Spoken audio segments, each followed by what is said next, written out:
من خلفك فمنك وهدك لك ولك الحمد لك الشكور. கண்ணியத்துக்குரிய சகோதரிகளே, தாய்மார்களே, நெருக்கமாக உட்கார்ந்து கொள்ளுங்க,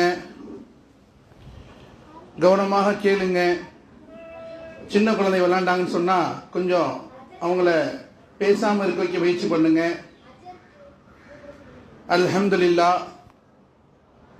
கண்ணியத்துக்குரிய சகோதரிகளே, அல்லாஹ் சுப்ஹானஹு வ தஆலா உங்களையும் எங்களையும் முழு உலக மக்களையும் முழு உலகத்திற்கு முன்மாதிரியாக அனுப்பி வைத்திருக்கின்றான். நாம் அனைவரும் கலிமாவை கூறியவர்கள், ஏற்றுக்கொண்டவர்கள், வாழ்ந்து கொண்டிருப்பவர்கள். இன்ஷா அல்லாஹ் அல்லாஹ்வுடைய தௌஃபீக்கை கொண்டு கலிமாவோடு மரணிக்கக்கூடிய தௌஃபீக்கை உங்களுக்கும் எனக்கும் முழு உலக மக்களுக்கும் அல்லாஹ் தந்தல்வானாக. கலிமா என்றால் என்ன? கலிமாவுடைய வாழ்க்கை என்றால் என்ன? கலிமா அஷ்ஹது அல்லா இலாஹ இல்லல்லாஹ் வ அஷ்ஹது அன்ன முஹம்மது அப்துஹு ரசூலுஹு. நான் அல்லாஹ்வை ஏற்றுக்கொண்டேன், அல்லாஹ்வுடைய நபி கண்மணி நாயகம் ரசூலுல்லாஹி ஸல்லல்லாஹு அலைஹி வஸல்லம் அவர்களை தூதராக ஏற்றுக்கொண்டேன். எப்ப இந்த கலிமாவை ஒரு ஆண் அல்லது பெண் ஒரு நபர் ஏற்றுக்கொண்டாரோ, சொல்லிட்டாரோ, ஒத்துக்கிட்டாரோ, மனசால உண்மை என்று சாட்சி சொல்லிட்டாரோ, அந்த மனிதர் தான் முஸ்லீம். அந்த நிமிஷத்திலிருந்து அந்த மனிதர் முழு குர்ஆனின்படி, முழு ஷரியாவின்படி, முழு நபியுடைய சுன்னத்தான வாழ்க்கையின்படி வாழ்றது அந்த மனிதனோட கடமை ஆயிருது. இது வெறுமன வார்த்தை இல்லை, வெறுமன ஒரு வாக்கியம் இல்லை, வெறுமன ஒரு ஆயத்து இல்லை. இந்த கலிமா தான் வாழ்க்கை சகோதரர்களே. சஹாபாக்கள் காலத்தில் நபி ஸல்லல்லாஹு அலைஹி வஸல்லம் அவர்கள் மக்கா குறைஷிகள்கிட்ட இந்த கலிமாவை தான் எத்தி வச்சாங்க. சொன்னாங்க, இந்த கலிமா ஏற்றுக்கொள்ளுங்க, நாளைக்கு கியாமத் நாள்ல சந்தோஷமாக இருப்பீங்க, உலகத்தில் நிம்மதியாக சந்தோஷமா இருப்பீங்கன்னு சொன்னாங்க. பெரிய பெரிய சஹாபாக்கள் ஏற்க பயந்தாங்க, பெரிய பெரிய மக்கா தலைவர்கள் ஏற்க பயந்தாங்க. சொன்னாங்க, எங்க முஹம்மது நபி ஸல்லல்லாஹு அலைஹி வஸல்லம் அவங்க ஒன்னும் பெருசா சொல்லி அந்த கலிமா தானே சொல்றாரு, சொல்லிட வேண்டியதானே, என்ன கஷ்டம் என்பதாக சொன்னாங்க, என்பதாகவும் கேட்டாங்க. அப்ப அவங்க எல்லாம் சொன்னாங்க, அது ஒரு வார்த்தை இல்லப்பா, அது ஒரு வாழ்க்கை. அந்த கலிமாவை சொல்லிட்டேன்னு சொன்னா என் இஷ்டப்படி நடக்கக்கூடாது, என் இஷ்டப்படி பேசக்கூடாது, என் இஷ்டப்படி தூங்கவும் கூடாது, என் இஷ்டப்படி சாப்பிடவும் கூடாது. எந்த அளவு கலிமாவுடைய வாழ்க்கையை ஒரு மனிதன் பின்பற்ற என்று சொன்னால், என்னுடைய நடை, என்னுடைய உடை, என்னுடைய பாவனை, என்னுடைய சிந்தனை, என்னுடைய செயல், என் வீட்டில் பேசுறது, என் கணவன்கிட்ட நடந்துக்கிறது, என் குழந்தையை வளர்க்கிறது, எல்லாமே அல்லாஹ்வுடைய ரசூல் ஸல்லல்லாஹு அலைஹி வஸல்லம் என்ன வழிமுறை காட்டினால் வழிமுறை வாழ வேண்டும். இவங்க தான் முஸ்லிம்கள். ஒருவர் கலிமா சொல்லிட்டாரு அப்படின்னு சொன்னா அவரும் முஸ்லிம் தான், ஆனால் பரிபூர்ணமான மூமினாக வேண்டும் சகோதரர்களே. என்னுடைய குழந்தை கண்மணி நாயகம் ரசூலுல்லாஹி ஸல்லல்லாஹு அலைஹி வஸல்லம் அவர்கள் காட்டியவரை நான் வளர்க்கின்றேனா? ஒரு பெரிய பொறுப்பு சகோதரர்களே. என்னுடைய கணவனை நான் தொழுகையாளி ஆக்குகின்றனா? இதுவும் பெரிய பொறுப்பு. என்னுடைய கணவனை தொழுகை ஆக்க வேண்டும், என்னுடைய குழந்தையை ஹாஃபிலாக, ஆலிமாக, ஒரு காரியாக ஆக்க வேண்டும் சகோதரர். என் குழந்தைக்கு தீன படிக்கணும். நம்மளை போல ஒரு தாய் தான் புகாரி ரஹமத்துல்லாஹி அலைஹி, அவங்களுக்கு கண்ணு தெரியாது, பிறவி குருடர். இன்னைக்கு எல்லாம் சொல்றாங்கல்ல, எல்லாம் சொல்றாங்க, என்ன சொல்றாங்க, இல்லைங்க பிறவிலே ஏதாவதுன்னா ஒண்ணுமே செய்ய முடியாதுங்க, இடையில எது இருந்தாலும் ஏதாவது பண்ணிக்கலாங்க. ஆனால் இதே விஷயத்தை அந்த தாய் எடுக்கவே இல்லை. அந்த தாய் என்ன செஞ்சாங்க, புகார் ரஹமத்துல்லாஹி அலைஹி பிறக்கும் போதே குருடர். இன்னைக்கு புகார் ரஹமத்துல்லாஹி அலைஹி யாருன்னு சொன்னா அவங்க ஊர்ல பெரிய ஒரு நாடே இருக்கு, ஒரு பெரிய மதரசாவே இருக்கு. இன்னைக்கு குர்ஆனுக்கு அடுத்தபடியாக ஒரு பெரிய முஸ்லிமுக்கு ஆதாரம் சொன்னா அது புகாரி ஷரீஃப் தான். அவ்வளவு பெரிய ஹதீஸ் கலை வல்லுநராக இருந்தாங்க. எப்படியாக இவ்வளவு பெரிய இடத்துக்கு வந்தாங்கன்னு சொன்னா அவங்க பெற்றோர் தான் காரணம், அம்மா தான் காரணம், அவங்க தாய் தான் காரணம். அவங்க தாய் என்ன செய்தாங்க அப்படின்னு சொன்னா அந்த குழந்தையை அந்த மாதிரி வளர்த்தார்கள் சகோதரர்கள். அந்த தாய் அந்த குழந்தையை அந்த மாதிரி வளர்த்துட்டாங்க. எந்த போல என்னுடைய குழந்தை இருக்காங்களே, என்னுடைய குழந்தை பிறவி கூட தான் இருந்துச்சு, ஆனா அல்லாட்ட ஒப்பந்தம் போட்டாங்க, அல்லாட்ட சண்டை போட்டாங்க. என்ன ஒப்பந்தம், என்ன சண்டைன்னு சொன்னா, என்னுடைய குழந்தைய நான் ஷரியத்துக்காக தியாகம் செய்வேன், என் குழந்தையை நான் குர்ஆனுக்காக தியாகம் செய்வேன், என் குழந்தையை சுன்னத்துக்காக நான் தியாகம் செய்வேன். என்னுடைய குழந்தை இருக்கே, அந்த குழந்தையை நான் ஷரியத்துக்காக தியாகம் செய்து ஒரு பெரிய குழந்தையாக ஆக்குவேன் என்பதாக சொன்னாங்க. இதுக்காக அல்லாஹ்ட்ட ஒரு ஒப்பந்தம் செய்தாங்க. ரப்பே, என்னுடைய குழந்தைக்கு கண்ணு தெரியல, என்னுடைய குழந்தைக்கு கண்ணை கொடுத்துட்டேன்னு சொன்னா, பார்வை கொடுத்துட்டேன்னு சொன்னா, என்னுடைய குழந்தைய நான் தீனுக்காக உன்னிடத்துல ஒப்படைக்கின்றேன், தீனுக்காக அந்த குழந்தைய நான் என்ன செய்றேன், அர்ப்பணிக்கிறேன், தியாகம் செய்தாங்க. ஒரு நாள் அல்லாஹ்வுடைய பெரிய உதவி, அவங்களுக்கு பார்வை கிடைச்சது. மாஷா அல்லாஹ், அல்ஹம்துலில்லாஹ். பெரிய பெரிய ஹதீஸ்களை பற்றி பிடிச்சு படிச்சு பெரிய அல்லாஹ்வுடைய வழியா ஆனாங்க. இன்னைக்கு முஸ்லீம்களுக்கு, இஸ்லாமியர்களுக்கு பெரிய ஒரு ஆதாரம் சொன்னா, குர்ஆனுக்கு அடுத்தபடியாக இஸ்லாத்துக்கு பெரிய ஆதாரமே புகாரி ஷரீஃப் தான். புகாரி ஷரீஃப் தான் பெரிய ஆதாரம். புகாரி ஷரீஃப் தான் இன்னைக்கு முஸ்லீம்களுக்கு பெரிய ஆதாரம். இதை உருவாக்குறது, எழுதுனது, தொகுத்தது எல்லாம் புகார் ரஹ்மத்துல்லாஹி அலைஹி. புகார் ரஹ்மத்துல்லாஹி உருவாக்குறது அவங்களோட தாய். நாமளும் இதே போலதான் நம்முடைய குழந்தைகள் உருவாக்க வேண்டும் சொல்றது. இன்னைக்கு மாற்றார்கள், யகூதிகள், நஸ்ரானிகள், என்னங்க முனாஃபிக்குகள் நம்முடைய குழந்தையை நம்மிடத்தில் பறிக்க வேண்டும் என்று சொல்லி பல வகையில சூழ்ச்சி செய்யறாங்க. எப்படியாவது இந்த உம்மத்தை முகமதியாவை என்னங்க பாவத்தில் ஈடுபட வைக்கணும், நேரத்தை வேஸ்ட் ஆக்கணும், நேரத்தை ஒண்ணும் இல்லாம ஆக்கணும் என்பதாக பெரிய ஒரு பொறுப்பெடுத்து சபதம் எடுத்து முயற்சி பண்றாங்க, வெற்றி அடைஞ்சிடறாங்க. எந்த ஒரு ஆணுட்டையும் பெண்ணுட்டையும் வந்து அவங்க சொல்றது இல்ல, பாருங்க குர்ஆன் ஓதாதீங்க, தொழுகாதீங்க, என்னங்க சுபு விட்டுருங்க, இஷ்ராக்க விட்டுருங்க, திக்ர விட்டுருங்க, திலாவத்தை விட்டுருங்க என்பதாக யாரும் எந்த இது சொல்றது இல்லை. ஆனா அல்லாஹ்வுடைய பெரிய ஒரு தௌஃபீக்கை கொண்டு அல்லாஹ் இந்த உம்மத்தை பாதுகாத்துட்டு இருக்கான். என்னன்னு சொன்னா, அந்த பிள்ளைகளை நம்ம இன்னைக்கு இந்த நேரங்களை விட்டு நம்ம அமல்களை விட்டு தூரமாக்கிட்டே இருக்கோம். அவன் ஆண்ட்ராய்டு மொபைலை கொடுத்துட்டான், நம்ம சுண்ணத்தை விட்டுட்டோம். ஆண்ட்ராய்டு செல்போனை கொடுத்துட்டா நம்ம என்ன செஞ்சிட்டோம் சொன்னா, அல்லாஹ் பாதுகாக்கணும், தஸ்பீஹாத்தையும் குர்ஆனையும் கீழே வைத்து விட்டோம். எந்த வீட்டில முழு ஷரியத் பிரகாரம், எந்த வீட்டில முழு தீனின் பிரகாரம் அமல் நடந்துட்டு இருக்கோ அந்த வீட்டில் அல்லாஹ்வுடைய ரஹ்மத்தும் பரக்கத்தும் நிச்சயமா வரும் சகோதரர்கள். என் வீட்டுல ரஹ்மத் இல்லையா, என் வீட்டுல பரக்கத்து இல்லையா, காரணம் என்னன்னு சொன்னா என்னோட வாழ்க்கையில அமல்கள் இல்லை. என்கிட்ட அமல் இருக்கு அப்படின்னு சொன்னா என் கணவனிடத்துல அமல்கள் இல்லை. எங்கிட்ட அமல் இருக்கு, எங்கிட்ட குர்ஆன் இருக்கு, எங்கிட்ட திக்ர் இருக்கு, எங்கிட்ட திலாவத் இருக்கு, ஆனால் என்னோட வீட்டுல நிம்மதி இல்லை, எப்ப பார்த்தாலும் சண்டை, எப்ப பார்த்தாலும் பிரச்சனை, எவ்வளவு சம்பாரிச்சாலும் பற்றாக்குறையா இருக்கு, பரக்கத்தே இல்லை என்று சொன்னா, என் வீட்டுல ஒருத்தர் தொழுகையாளி இல்லைன்னு சொன்னா அதை கொண்டு அந்த முசீபத் வந்துடும். ஹதீஸ்ல எந்த அளவு சொல்லப்படும் சொன்னா, ஒரு மனுஷன் தொழுகிறாரு, ஒரு மனுஷன் நோன்பு வைக்கிறாரு, ஒரு மனுஷன் ஹஜ் செய்யறாரு, ஒரு மனுஷன் தினசரி அனைத்து அமலும் செய்யறாரு. ஆனால் அந்த வீட்டுல, அவர் வீட்டை சுத்தி கிட்டத்தட்ட 40 வீடு, வலதுபுறம் இடதுபுறம், என்னங்க தெற்கு கிழக்கு 4 திசை இருக்கிற வீடுகள்ல கிட்டத்தட்ட 160 வீடு இருக்கு. இந்த 160 வீடுல ஒரு நபர் தொழுகையாளி இல்லைன்னா கூட அவருடைய முசீபத்து இவருக்கு வந்துடும், அவருடைய பிரச்சனை இவருக்கு வந்துடும். இன்னைக்கு யோசிச்சு பாருங்க, நான் சம்பாரிச்சுக்கிட்டே இருக்கேன், நான் எவ்வளவு சம்பாதிக்கிறேன், ஆனா பத்த மாட்டேங்குது. என்ன காரணம் அப்படின்னு சொன்னா, என்னுடைய சம்பாத்தியத்துல அல்லாஹ்வுடைய உதவி இல்லை, அல்லாஹ்வுடைய பரக்கத்து இல்லை. காரணம் என்னன்னு சொன்னா, நான் தீன்ல பெரிய ஒரு பின்னடைவில் இருக்கிறேன். ஒரு பெரிய பானை இருக்கு, அதுல தண்ணி நிரப்பிக்கிட்டே இருக்காங்க, ஆனா தண்ணி நிரம்பவே மாட்டேங்குது. என்னதான் காரணம் சொன்னா, சின்ன ஓட்டை தான் இருக்கு. என்னங்க ஓட்டை? சின்ன ஓட்டை இருக்கு.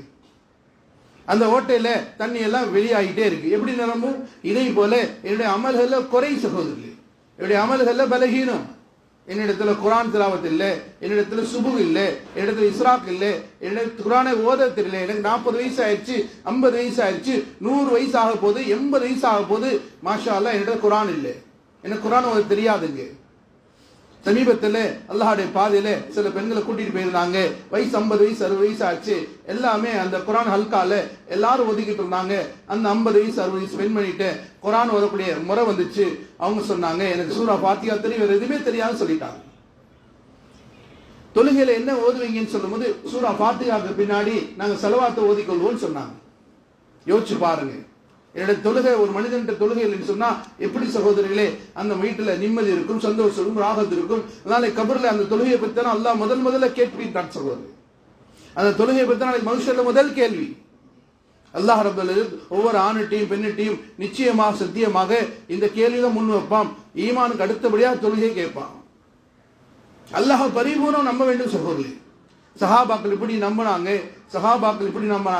சஹாபை பெண்கள் இப்படி நம்பினாங்க. அல்லாஹ்வுடைய வாக்குறுதி மேல அவ்வளவு நம்பிக்கை இருந்தது சகோதரி. நான் தொழுதேன்னு சொன்னா அல்லாஹ் எனக்கு கொடுப்பாங்கிற நம்பிக்கை இருந்தது, ஒவ்வொரு ஆணுட்டையும் பெண்ணிட்டே இருந்துச்சு. பாருங்க, அவங்க வீட்டுல சாப்பிட எதுவுமே இல்லை. நாம யோசிச்சு பாருங்க, நம்ம வீட்டுல சாப்பிட இல்லைன்னு சொன்னா நேரா மளிகை கடைக்கு போய் ஜாமான் வாங்கிட்டு வருவோம். போப்பா போய் ஜாமான் வாங்கிட்டு வா, கையில காசு இல்லை அப்படின்னு சொன்னா நாளைக்கு தரோம்னு சொல்லி வாங்கிட்டு வருவாங்க. ஆனா அந்த சஹாபாக்கள், அந்த சஹாபி பெண்மணிகளே, அல்லாஹ்வுடைய நபி ரசூலுல்லாஹி ஸல்லல்லாஹு அலைஹி வஸல்லம் அவர்கள் இப்படியாக உருவாக்கியிருந்தாங்க. உங்களுக்கு எது தேவைன்னா அல்லாஹ்ட்ட கேளுங்க. நாமளும் அதெல்லாம் சகோதரர் இருக்க வேண்டும். நமக்கு எது தேவைப்பட்டா அல்லாஹ்ட்ட கேட்க வேண்டும் சகோதரர். என் வீட்டுல அரிசி இல்லையா அல்லாஹ்ட்ட கேட்க வேண்டும். என் வீட்டுல சுகம் இல்லையா அல்லாஹ்ட்ட கேட்க வேண்டும். என் வீட்டுல என்ன உப்பு இல்லையா அல்லாஹ்ட்ட கேட்க வேண்டும். ஒரு முறை நபி ஸல்லல்லாஹு அலைஹி வஸல்லம் அவர்கள் மஸ்ஜித் நபவியில் உட்கார்ந்து இருந்தாங்க, பேசிக்கிட்டு இருந்தாங்க. சஹாபாக்கு நிறைய இருந்தாங்க. ஒரு சஹாபி வந்தாரு, வந்து தொழுதுட்டு வெளியே போனாரு. வெளியே போகும்போது கேட்டாங்க, அவர் எதுக்காக தொழுது போறாரு தெரியுமா? சஹாபாக்கு சொன்னாங்க, யா ரசூலுல்லாஹ் ஸல்லல்லாஹு அலைஹி வஸல்லம், தெரியல யா ரசூலுல்லாஹ். சொன்னாங்க, அல்லாஹ்வுடைய நபி அவங்க வீட்டுல உப்பு இல்லை, அல்லாஹ்ட்ட உப்பு கேட்டு வாங்கிட்டு போறாரு. யா அல்லாஹ் என் வீட்டுல உப்பு இல்லையா அல்லாஹ் என் வீட்டுல உப்பு கொடுன்னு கேட்கிறாரு. சொன்னாங்க, அல்லாஹ்வுடைய நபி ஸல்லல்லாஹு அலைஹி வஸல்லம் அவங்க சொல்லியிருக்காங்க, உம்மத்து முஹம்மதியாக்கு உங்க செருப்பு வார இருந்தா கூட என்ன செய்யணும்? அல்லாஹ்ட்ட தான் கேட்கணும் சொல்லி கொடுத்துருக்காங்க.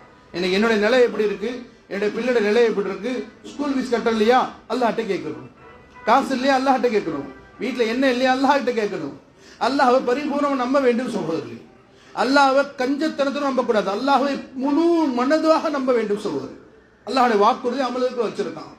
பாருங்க, இதே போல நம்ம வீடுகள்ல கணவன் மனைவி எப்படி வாழ்றோமோ அதே போல சஹாபாக்கள் இருந்தாங்க. ஒரு சஹாபி வீட்டுல சாப்பிட எதுவுமே இல்லை. அவங்க மனைவிட்டு கேட்டாங்க, சாப்பிட ஏதாவது இருக்கா? எதுவுமே இல்லை, சாப்பிட எதுவுமே இல்லை. நேரா தொழுகைக்கு போனாங்க.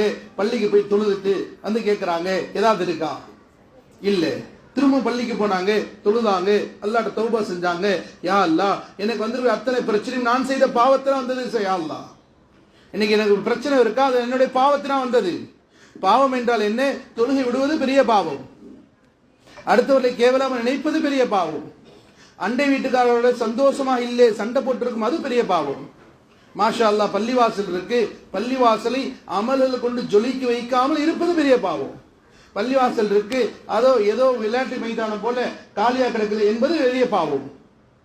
நாம என்ன செய்யணும்? பள்ளிவாசல்ல ஆண்கள் சொல்லி அனுப்பணும், பள்ளிக்கு வாசலுக்கு போங்க, தொழுங்க, குர்ஆன் ஓதுங்க, திக்ர் செய்யுங்க, இஷ்ராக் தொழுங்க, லுஹா தொழுங்க, எல்லா தொழு வைக்கணும் சகோதரர்கள். எந்த அளவுக்கு சொல்லப்பட்டு சொன்னா, ஒரு நாளைக்கு எத்தனை நேரங்கள் ஃபர்ல் இருக்கோ அத்தனை வாஜிப்கள், சுன்னத்துகள், நஃபில்கள் எல்லாத்தையும் தொழுகையா வைக்கணும். எந்த சமுதாயம் பள்ளிவாசல்களை அமல்களை கொண்டு ஜொலிக்க வைக்கின்றதோ அந்த சமுதாயத்தை அல்லாஹ் ரப்பல் இஸ்ஸத் அவர் வாழ்க்கையை உலகத்தில் ஜொலிக்க வைப்பான் சகோதரி. நம்ம நினைச்சுக்கிட்டோம், ஏதோ தொழுதா அல்லாஹ் கபர்ல நன்மை கொடுப்பான், ஏதோ நோன்பு வச்சா அல்லாஹ் கபர்ல நன்மை கொடுப்பான் நினைச்சு வச்சுட்டோம். இல்லை சகோதரர்களே, உதாரணத்திற்காக விளங்குறதுக்காக ஒரு சில சம்பவம் சொல்றேன். தினசரி எந்த மனிதன் ஃபஜ்ர் தொழுகைக்கு பின்னாடி அதே இடத்துல உட்கார்ந்து இஷ்ராக் தொழுகிறாரோ, சூரியன் உதயமாகணும்னு 2 ரக்காத் தொழுகிறான்னு சொன்னா அந்த மனிதனுக்கு ஹஜ் உம்ரா, ஒப்புக்கொள்ளப்பட்ட ஹஜ் உம்ரான்னு அல்லாஹ் கொடுக்கின்றான். இன்னும் 2 ரக்காத் தொழுகிறான்னு சொன்னா அன்னைக்கு தேவையை அல்லாஹ் பொறுப்படுத்திட்டான். இன்னைக்கு நீங்கள் நானும் பொறுப்படுத்திட்டு இருக்கோம். நீங்கள் நான் என்ன செய்யறோம்? மளிகை ஜாமான் வாங்குறது எல்லாத்தையும் நம்ம பொறுப்படுக்கிறோம். அல்லாஹ்ட்ட ஒப்படைக்கணும் சகோதரி. அல்லாஹ் சும்மா ஒன்று அனுப்பல, அல்லாஹ் எல்லாத்தையும் தயார் செய்தான் நம்மை உலகத்தில் அனுப்பியிருக்கின்றான். நான் என்ன சாப்பிடுவேன், என்ன தூங்குவேன், எத்தனை குழந்தை பிறக்கும், எங்க ஹயாத்து, எங்க மவுத்து, எவ்வளவு சம்பாதிப்பேன், என்னுடைய ஹாலத் என்ன ஆகும், எல்லாத்தையும் அல்லாஹ் எழுதி விட்டான் சகோதரி. எழுதி உலகத்தை அனுப்பியிருக்கான். நாம நினைத்துக் கொண்டிருக்கிறோம் நாம் செய்வதாக கற்பனை செய்து கொண்டோம். நிச்சயமாக சத்தியமாக நாம் எதையுமே செய்யவில்லை சகோதரி. செய்வது யார்? அல்லாஹ் தான் செய்கின்றான். என்ன நடந்துகிட்டு இருக்கு? தக்தீர்ல இருக்கிறது நடந்துட்டு இருக்கு, விதியில இருந்து நடந்துட்டு இருக்கு சகோதரி. இதுதான் ஈமானுடைய பாடம். இன்னைக்கு என் குழந்தைக்கு 10 வயசு ஆயிடுச்சு, என் மகனுக்கு 15 வயசு ஆயிடுச்சு, என் மகளுக்கு 15 வயசு ஆயிடுச்சு அப்படின்னு சொன்னா என் மகனுக்கு ஈமானுடைய ஃபர்ல் என்னன்னு தெரியல, இஸ்லாத்துடைய கடமை என்னன்னு தெரியல, ஒழுவுடைய ஃபர்ல் என்னன்னு தெரியல, என்னுடைய மகள் வாலிப வயதாக போது, திருமணமாக போது, குளிப்புடைய சட்டம் தெரியல சகோதரி. இதெல்லாம் எங்க படிக்க முடியும்? இதுக்கெல்லாம் நேரம் எங்க இருக்கு? நமக்கு இதுக்கெல்லாம் நேரமே இல்லை. இதுக்கு தான் என்ன சொல்றாங்க, உங்களுடைய பகுதியில் இருக்கக்கூடிய மக்த மதரசாக்களையும் உங்க பகுதியில் இருக்கக்கூடிய நிஸ்வான் மதரசாக்களையும் நீங்க ஹயாத்தாக வேண்டும், அதை பயன்படுத்த வேண்டும் சகோதரி. குறிப்பாக ஒவ்வொரு ஊரிலையும் ஒரு ஹாஃபிலாக்கள், ஒரு ஆலிம்கள் இருந்து ஆக வேண்டும் சகோதரி. பொறுப்பெடுங்க. மாஷா அல்லாஹ் எங்க ஊர்ல டாக்டர் இருக்காரு, மளிகை கடை இருக்கு, என்னங்க மெடிக்கல் இருக்கு, எல்லாம் இருக்கு. எங்க வீட்டுல கலெக்டர் இருக்காரு, எங்க ஊர்ல இன்ஸ்பெக்டர் இருக்காரு, எங்க வீட்டுல எல்லாம் இருக்கிறாங்க. ஆனா எங்க ஊர்ல ஆலி மட்டும் இல்லை, எங்க ஊர்ல ஆபீஸா மட்டும் இல்லை, எங்க ஊர்ல ஆலிமா மட்டும் இல்லை. இது ஊருக்கு பெரிய பின்னடைவு சகோதரர்களே. நம்முடைய குழந்தைகளை ஆலிம்களாக, ஹாஃபீஸ்களாக, காரிகளாக உருவாக்க வேண்டும் சகோதரர்களே. மாஷா அல்லாஹ் அந்த அடிப்படையில் தான் நமக்கு அல்ஹம்துலில்லாஹ் நமக்கு பெரிய ஒரு பாக்கியமாக நம்ம பகுதியில் மதரசாக்கள் நடந்துகிட்டே இருக்கு. நாம எங்க சொல்லி தரப்படுது அப்படின்னு சொன்னா இஸ்வான்கள்லையும் மதரசாக்கள்லையும் மக்தபலையும் சொல்லி தரப்படுது. பயன்படுத்த வேண்டும் சகோதரர்களே, அதை விளங்கணும், பயன்படுத்தணும். நம்ம பகுதியில் பெண்கள் பிள்ளைகள் இருக்காங்க, மாஷா அல்லாஹ் அல்லாஹ்வுடைய பெரிய கிருபை, அந்த பிள்ளைகளை ஷரியத்தோடு இணைக்க வேண்டும். அந்த மனால் உலகத்துல எந்த மனிதனும் எவ்வளவு உலகத்துக்கு முக்கியத்துவம் கொடுக்குறாங்களோ அந்த ஆசிராக்கு முக்கியத்துவம் கொடுக்க வேண்டியது கடமை சகோதரர்கள், கடமை. ஒவ்வொரு பெண்ணும் ஷரியத்தை விளங்க வேண்டியது பெரும்பு சகோதரர்கள். ஆக அதே போல அந்த கணவன் மனைவி தொழுதுட்டு சொன்னாரு மனைவிட்ட, நான் தொழுதுதான் சரியில்லை, என் ரப்பு கொடுக்க உடையனா இருக்கான், என்னுடைய அல்லாஹ் கொடுக்க உடையனா இருக்கிறான், என்னுடைய தொழுது சரியில்லை, அதனால இன்னொரு தொழுகிறேன்னு சொல்லி தொழுதாரு. பிறகு ஏறத்தாழ 3 தடவை பள்ளிக்கு போனாரு, தொழுதாரு. 3வது தடவை போகும்போது மனைவிட்டு சொன்னாரு, அம்மா நீயும் தொழுகுமா, நீயும் தொழுது அல்லாட்ட கேளுன்னு சொன்னாரு. மாஷா அல்லாஹ் 2 பேரும் கணவன் மனைவி தொழுதாங்க. அல்லாட்ட கேட்டாங்க. அந்த வீட்டில் கூடிய ஒரு என்னங்க அந்த மாவு அடைக்கூடிய அந்த அம்மிக்கல் மாதிரி கூடிய உரல் இருக்கு, சுத்த ஆரம்பிச்சிருச்சு. மாஷா அல்லாஹ் தானாக சுத்துது. அதுல இருந்து என்னங்க மாவு வந்துகிட்டே இருக்கு. மாஷா அல்லாஹ் வீட்டுக்கு வர்றாரு, பார்த்தா மாவு நிறைய வாடை இருக்கு, வாடை அடிக்குது. இருக்கிற வீட்டில் எல்லாத்தையும் மாவை பிடிச்சி வச்சாச்சு. அந்த மாவு எங்கேருந்து வருது அப்படி பார்க்கறதுக்காக கையை வச்சாங்க, மாவு தீர்ந்துருச்சு, அந்த கல் நின்றுச்சு. இதெல்லாம் அல்லாஹுடைய புறத்தில் வரக்கூடிய உதவி சகோதரர்களே. அதே அல்லாஹ் தான் இப்போ இருக்கின்றான், அதே ஆற்றுடைய அல்லாஹ் தான் இருக்கின்றான். அல்லாஹுடைய ஆற்றல் குறைந்து விடவில்லை சகோதரர்களே, அல்லாஹுடைய தௌஃபீக் ஒன்றும் குறைஞ்சு விடவில்லை, அல்லாஹுடைய சக்தி ஒன்றும் குறைஞ்சு விடலை. கேட்கக்கூடிய நாம தான் சரியில்லை. அல்லாஹ் கொடுத்து கொண்டே இருக்கின்றான் சகோதரர்களே. அல்லாஹ்வுடைய தௌஃபீக் இருக்கே அது எப்பயுமே குறையாது, அல்லாஹ்வுடைய ரஹ்மத் இருக்கே எப்பயுமே குறையாது, அல்லாஹ்வுடைய பாக்கியம் இருக்கே எப்பயுமே குறையாது. அல்லாஹ் நேசித்துக் கொண்டே இருக்கின்றான் ஒரு ஆணையும் பெண்ணையும். உம்மத்திய முஹம்மதியாக்கள் தான் கடைசியாக உலகத்துக்கு வந்தார்கள். ஆனால் அல்லாஹ்வுடைய கண்மணி நாயகம் ரசூலுல்லாஹி சொன்னாங்க, இந்த உம்மத் தான் சொர்க்கத்துக்கு முதல்ல போகும், இதுக்கப்புறம் தான் எல்லாமே போக முடியும். ஆதி ஆதம் அலைஹிஸ்ஸலாம் போக முடியும், ஈசா உம்மத்தை பின்னாடி போக முடியும். யோசிச்சு பாருங்க, கடைசி காலத்துல வந்திருக்கோம், வெறும் 60 வயசு 70 வயசு தான் நமக்கு இருக்க போறோம். ஆனால் மூசா அலைஹிஸ்ஸலாம் காலத்துல ஒரு நன்னிமா இருந்தாங்க, அந்த அம்மாவுக்கு வயசு 450-420 வயசு, அந்த அம்மாவுக்கு வயசு 450-420 வயசு. அந்த அம்மா கேட்டாங்க, அழுதுட்டு இருந்தாங்க, மூசாவை போயிட்டு இருந்தாங்க, ஏமா அழுதுகிற அப்படி கேட்கும் போது அந்த அம்மா சொல்லிச்சு, என் பேரன் மௌத்தா போயிட்டான். பேரனுக்கு என்ன வயசு? என் பேரனுக்கு 250 வயசுக்கு மேல ஆச்சு. ஏமா இதுக்காக அழுதுட்டு இருக்க? ஆமா அழுதுட்டு இருக்கு. ஏமா ஒரு ஒரு விஷயத்த சொல்றேம்மா, நாளைக்கு முஹம்மது ரசூலுல்லாஹ் ஸல்லல்லாஹு அலைஹி வஸல்லம் உம்மத்தார் வருவாங்க, அந்த சமுதாய மக்கள் வருவாங்க, அவங்க வாழ்றதே 60 வயசு வாழ்வாங்க. ஏங்க அந்த அம்மா ஆச்சரிய கட்டுச்சு, 60 வயசு வாழ்வாங்களா, என்னங்க செய்வாங்க வாழ்க்கையில அப்படின்னு சொல்லும் போது, வீடெல்லாம் கட்டுவாங்கன்னு சொல்லும் போது, நீ என்னமா கட்டுற வீடு, அவங்க கட்டுவாங்க, நீ கட்டியிருக்க வீடோட பல மடங்கு உயரமா கட்டுவாங்க. அந்த அம்மா சொல்லிச்சு, 60 வயசுக்குலாம் வாழ்றதுக்கு வீடு கட்டுவாங்களா? ஆச்சரியமா கட்டுச்சு. அவங்க வீடு கட்டுறது ஒவ்வொன்றும் மாளிகை போல கட்டுவாங்க. அந்த அம்மா பதில் சொல்லிச்சு, பாருங்க நான் அந்த காலத்துல சொன்னா ஒரு மரத்தடியில வாழ்ந்துட்டு என்னோட வாழ்க்கையை முடிச்சு கொண்டு போயிடுவேன்னு சொல்லிச்சு. கொஞ்சம் யோசிச்சு பாருங்க சகோதரிகளே, நம்முடைய முன்னோர்கள் எவ்வளவு வருஷம் இந்த உலகத்தில் இருந்தாங்க, நம்முடைய முன்னோர்கள் எத்தனை வருஷம் இருந்தாங்க, நாம் எத்தனை வருஷம் இருக்க போறோம். ஒரு தடவை மாலிக் பின் தீனார் ரஹ்மத்துல்லாஹி அலைஹி அவங்க போய்கிட்டே இருந்தாங்க. போகும் பொழுது கடல் ஓரத்துல கரையில மண்டை ஓடுகள் கிடந்தது, எலும்புகள் கிடந்தது, பழைய கிழிந்த ஆடை இருந்துச்சு. கேட்டாங்க தன்னுடைய தோழர்கிட்ட, என்னப்பா இதெல்லாம் கேட்டாங்க. சொன்னாங்க, மனிதன் மௌத்தாயிட்டான், இதுதான் மிச்சம். அப்ப சொன்னாங்க, பாருங்க உலகத்துல மனிதர்கள் வாழும் பொழுது அவங்க உபயோகிச்சது அவங்களுக்கு சொந்தமாக 2 தான். ஒன்னு இருக்கே திருப்தியான உணவு, அவங்க சாப்பிட்ட சாப்பாடு தான் அவங்களுக்கு உண்டானது. பிறகு சொன்னாங்க, அவங்க உடுத்தின உடை தான் அவங்களுக்கு சொன்னது.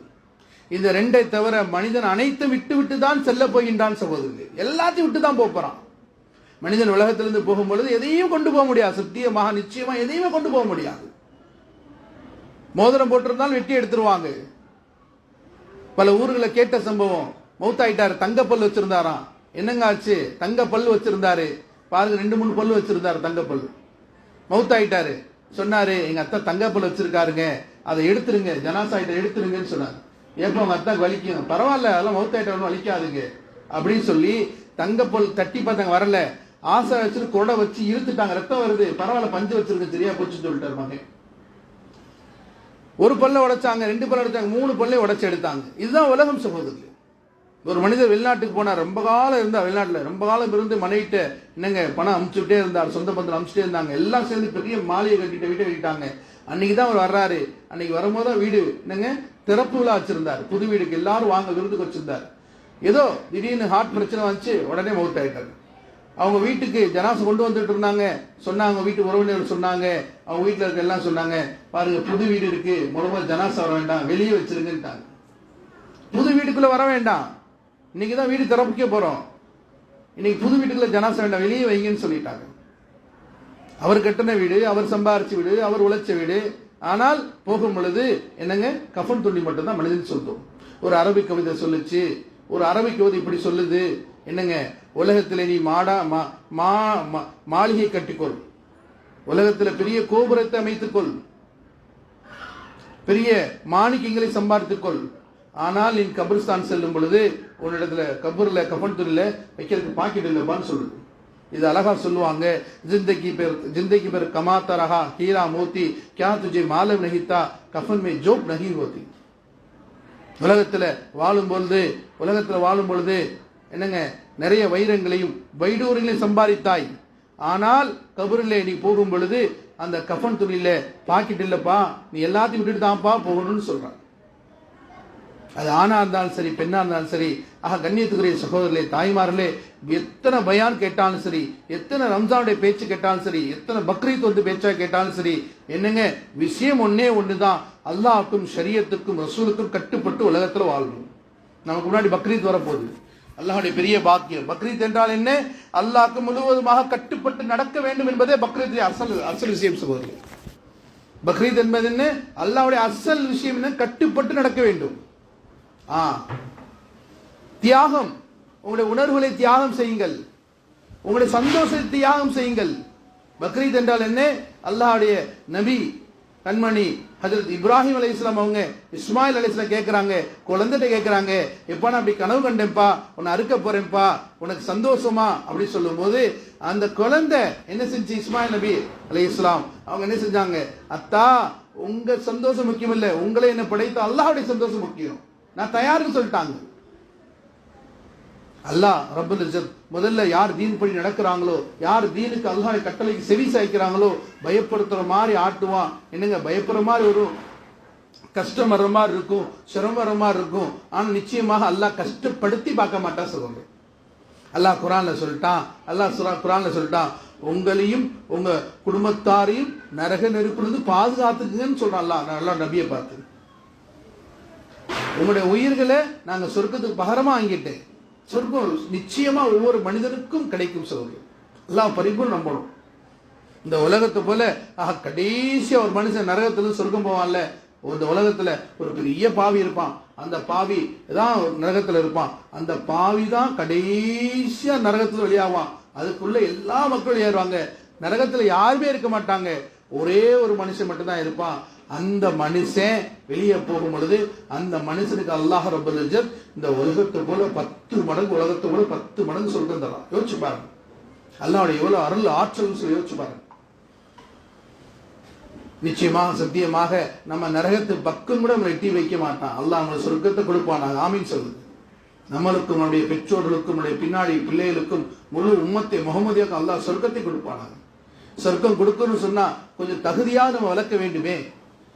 அதுக்குதான் என்னங்க சொல்லப்படுது, உங்க குழந்தைகளை தீன படிங்க, தீன படிச்சு கொடுங்க.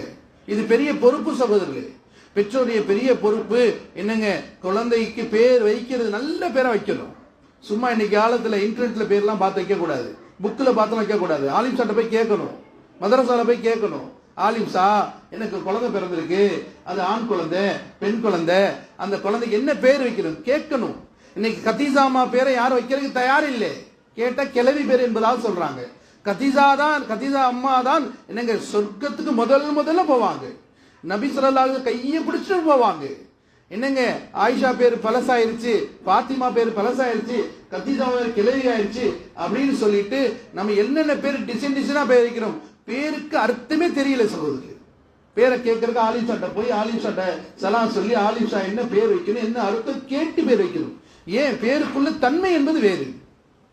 அதே போல பேரை நம்ம வைக்கும் போது அழகான பேரை வைக்கணும், அர்த்தமான பேரை வைக்கணும். பேருக்குள்ள சிபத்து இருக்கு சகோதரர், பேருக்குள்ள தன்மை இருக்கு, அந்த தன்மை வெளிப்படும். இது பெற்றோருடைய பெரிய கடமை. அதே போல பெற்றோர் அந்த குழந்தைக்கு தீன கொடுத்தே ஆக வேண்டும், தீன படிச்சு கொடுத்து ஆகணும். இன்னொன்னு, இந்த பெண்ணு பெரிய பெண்ணா இருக்கு ஆணா இருக்காங்கன்னா அவர் நிக்காசு, இது 3 தான் பெற்றோர் பெரிய கடமை. யோசிச்சு பாருங்க, என் பிள்ளைக்கு நான் தீன சரியா கொடுத்துட்டேனா, என் பிள்ளைக்கு நான் தீன சரியா கொடுத்துட்டேனா, என் பிள்ளை தீன்தாரியா இருக்கு அப்படின்னு சொன்னா நான் கல்யாணம் பண்ணி கொடுக்கறதுல என் பிள்ளைகளுக்கு தீன அவங்க பாதுகாக்கிறாங்களா பார்த்து கொடுக்கட்டும். மணமகண்ட காசு இருக்கு, பணம் இருக்கு, அதெல்லாம் பார்க்கணும். தீன் இருக்கான்னு பார்க்க வேண்டும் சொல்றது. என் மகளுடைய தீன பாதுகாப்பாரா, அவர் தீன் பண்ணி நடப்பாரா என்பதால் பார்த்து கொடுக்க வேண்டும்.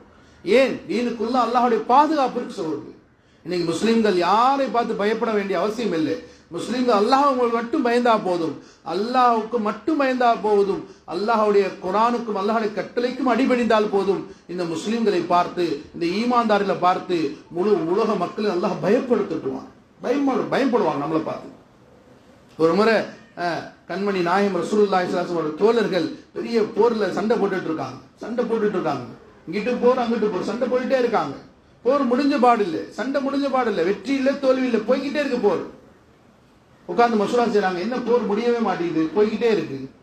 சொன்னாங்க, நாம் நபியுடைய சுன்னத்தை எந்த சுன்னத்தை விட்டு விட்டோம் என்பதை ஆராய்ச்சி செஞ்சாங்க, பேசுனாங்க, ஆலோசனை பண்ணாங்க. சொன்னாங்க, நாம மிஸ்வாக் செய்யறதை விட்டுட்டோம் என்பதால் சொன்னாங்க. பாருங்க, போர்ல சண்டை போடும் போது மிஸ்வாக் செய்யறது ஏதாவது அறிவு கெட்டுதான் நமக்கு? நிச்சயமா சத்தியமா எட்டவே எட்டாது. போர்ல ஆயுதம் கம்மியா இருக்கு, இப்படி இருக்கு, யுக்தி கையா இல்லைன்னு சொன்னா இதை ஏற்றுக்கொள்ளலாம்.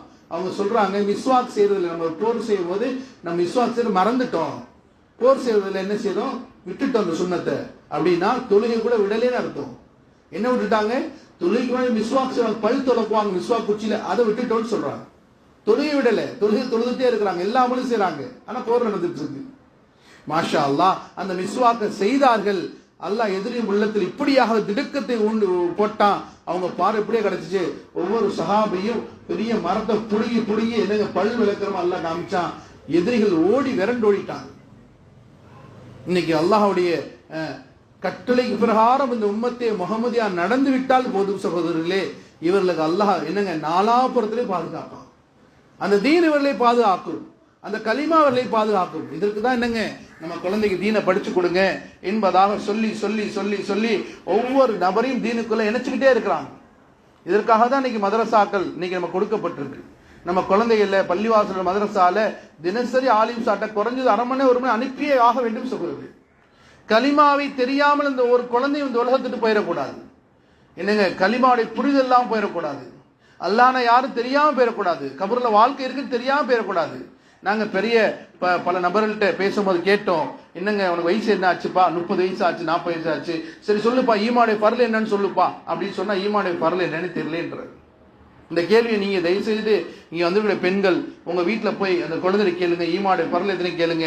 மாஷா அல்லாஹ் சொல்றாங்கன்னு சொன்னா சந்தோஷப்படுங்க, சொல்லலன்னு சொன்னா ஒண்ணு இல்லை, உங்க குழந்தைய உடனடியாக மதரசால சேர்த்து விட்டுருங்க.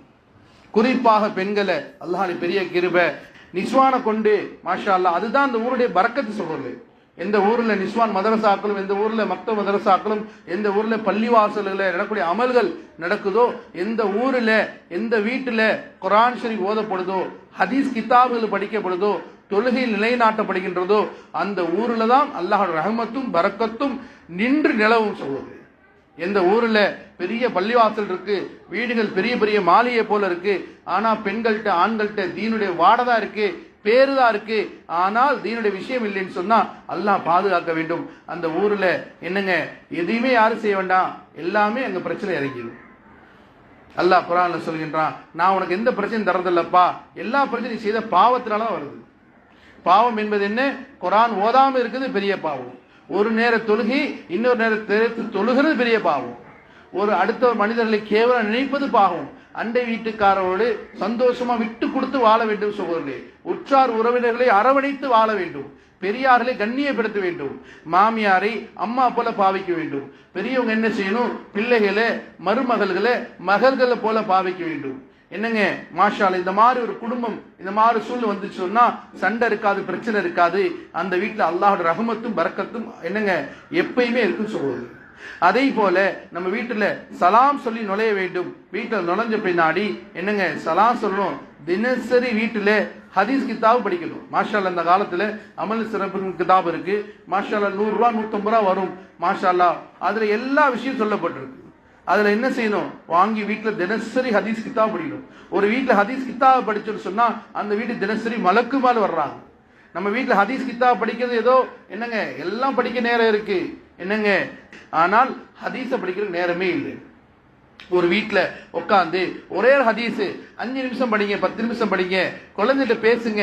என்ன படிக்கிறீங்க, என்ன உங்களுக்கு தெரியும், எங்க குர்ஆன் ஓதுங்க பார்க்கலாம் அப்படின்னு கேளுங்க. மாஷா, அப்பதான் தெரியும் நம்ம குழந்தைக்கு ஓதத்தில்லைன்னு. நம்ம அப்பதான் முயற்சி பண்ணுவோம். அதே போல குழந்தையுடைய வாழ்க்கை லட்சியம் சொல்லி கொடுங்க. ஒரு சம்பவம் சொல்லி முடிக்கிறேன், கடைசி சம்பவம் சொல்லி முடிக்கிறேன். இன்ஷா அல்லாஹ் உலமாக்கள் பேசுவாங்க.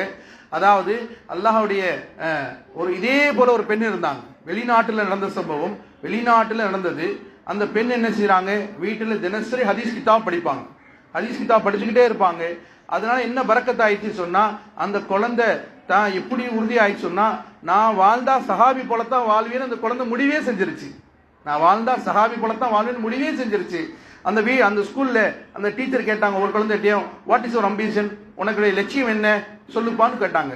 ஒரு குழந்தை சொல்லிச்சு நான் டாக்டர் ஆகவேன், ஒரு குழந்தை சொல்லிச்சு இன்ஜினியர் ஆவேன், ஒரு குழந்தை சொல்லிச்சு நான் வக்கீல் ஆகவேன் அப்படின்னு எல்லாரும் சொன்னாங்க. ஒரு குழந்தை சொல்லிச்சு நான் சஹாபி ஆவேன்னு சொல்லிச்சு. சஹாபினா யாருமா, what is the meaning of சஹாபி, சஹாபினா என்னன்னு கேட்டுச்சு டீச்சர் அம்மா. சொன்னாங்க அந்த குழந்தை திருச்சி திரும்ப நாள்ல நான் சஹாபி தான் ஆவேன், எனக்கு அதெல்லாம் அர்த்தம் தெரியல, சஹாபி தான் ஆவேன். அந்த டீச்சர் சொன்னாங்க அவங்க அம்மா கிட்ட ஃபோன் பண்ணி இந்த மாதிரி உங்க குழந்தை சொல்லுது என்ன அர்த்தம் கேட்டாங்க. இதை தெரியன்னா நீங்க எங்க வீட்டுக்கு வாங்கன்னு சொன்னாங்க.